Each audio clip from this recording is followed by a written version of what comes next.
At a school in Mission Hill, there's a sort of a new approach to closing the achievement gap for Latino students. Part of the gap is connected with language, but it's also about the need for a bridge between cultures that usually involves a difference between the cultural backgrounds of the students and their teachers. A youth development agency in Mission Hill, Sociedad Latina, recently worked on a study about the culture gap with the Mauricio Gaston Institute for Latino Community Development and Public Policy at UMass Boston. And joining us are the executive director of Sociedad Latina, Alexandra Oliver-Davila, and the author of the study from the Gaston Institute, Candy Landa. Thank you both very much for being with us. Thank you. I want to start with Alexandra. Talk about the students in the neighborhood and basically their struggle with trying to get a good education. So I've been at Sociedad Latina for 12 years, and in that time there has always been specific stories from our young people about their feeling that their culture was not appreciated and that they had to check their culture at the door. And comments such as, "This is America, speak English," "You're Dominican, you must be good at baseball," "You're Puerto Rican, you're probably not good at soccer," and just comments like this that we heard over the years. And our youth community organizing program is all about getting young people civically engaged, and they started a few years ago to work on the budget cuts in the Boston public schools, and that moved into looking at English language learners, which then moved into the cultural proficiency piece for them. Candy Landa, I think some viewers might bring to this a notion of cultural proficiency as a distraction from the mainstream learning, and it's not going to help these kids get ahead. But define cultural proficiency and tell me about how it matters one way or the other to the learning needs. Well, the new thinking about cultural proficiency is all about helping students experience success academically, and it really, when academics talk about cultural proficiency in the literature, they talk mostly about educators, but they're also talking about students now. And in terms of educators, they're really looking at the ability of the school to really educate successfully students from all of the cultures in the school's population, especially the underrepresented cultures. And in terms of students, they're really talking about, now that we are developing a global economy, do students have the ability to deal with differences? Do they have the intercultural skills that they're going to need in this new global economy? And they're really, in terms of educators, really coming from a pluralistic perspective that schools need to recognize that there are cultural differences, understand how they play out in the educational process, and adapt school policies and practices instead of expecting students to assimilate to schools in kind of a sink or swim situation. And there's a new thinking that school cultures can actually be related to disparities in the way students in different groups perform in schools, because schools have cultures, and those cultures privilege some students and are obstacles to other students. And what a lot of the academics are saying is that we really, when there are disparities among cultural groups in achievement or in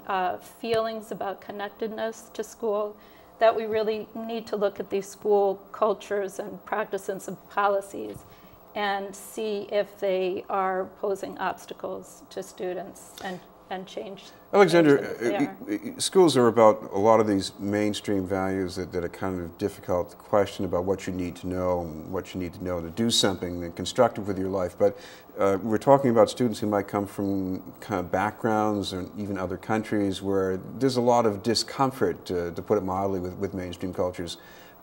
How important is it for a teacher, especially if they're from a different background, to know about that and reckon with it? I think what Katie was saying is it's hugely important, and we can go on and on about the research, but we see from our work at Sociedad Latina. So our campaign again is about working with Boston Public Schools so that teachers work with all cultures, and it's really important to understand that you don't have to know every single culture, but you do need to become an amateur ethnographer. To study what each family brings. What are the values that they bring? What are what they call the funds of knowledge, which is in the report, are the things that families value, that they know, and to to respect that and value that in the classroom. And the majority of the world is actually coming from a collectivist idea versus an individualistic one, which we have in mainstream classrooms in the United States. So a lot of times when you're bringing that in, whether it's in the classroom or with the family, there's definitely a mismatch in culture. So taking into account things of that nature really helps families to be more engaged and students to be more engaged. And I should also add that it's really important also for teachers and administrators in the whole district to really also understand the community. So not only, observing young people and their cultures, relating student to student, student to teacher, but also what are the young people going through in their actual community that they're living in the United States. Katie, what about things that you've seen maybe in some other school systems around the country, something that looks promising? Can you tell us anything like that? Well, one of the things, when I did my report, I didn't really look at school systems within this country, but I was asked to look at models, international models. And what I saw was that there was kind of a despairing in the literature about the ability of schools to really keep pace with the way in which their populations are becoming more diverse.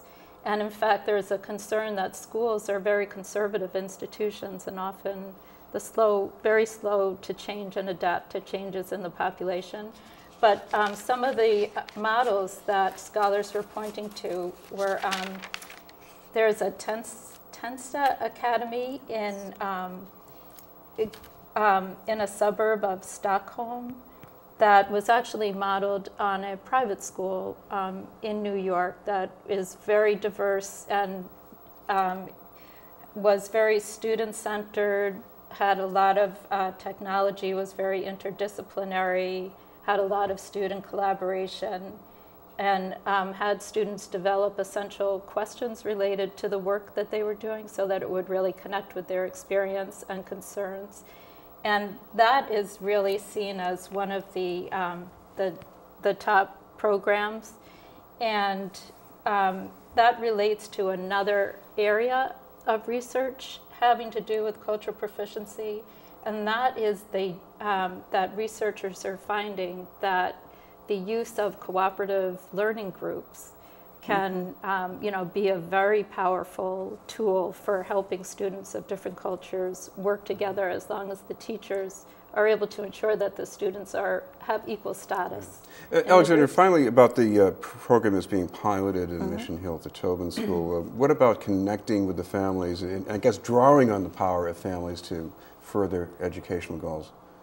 Is that going to be going on as well? Yeah, so the teachers are undergoing 20 hours of training. We are partnering with Brown Education Alliance, Brown University, to provide the trainings. We also are attending the trainings. We are on this journey with the teachers and administrators. And after the training, so part of it is obviously looking at yourself, what you bring, diversity, looking at English language learners, et cetera.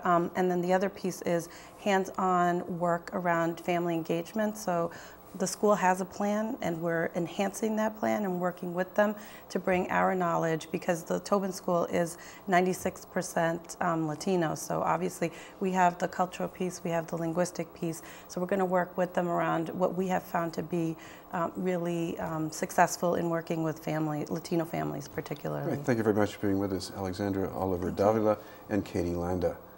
Still to come, closing the health gap, but first, this message.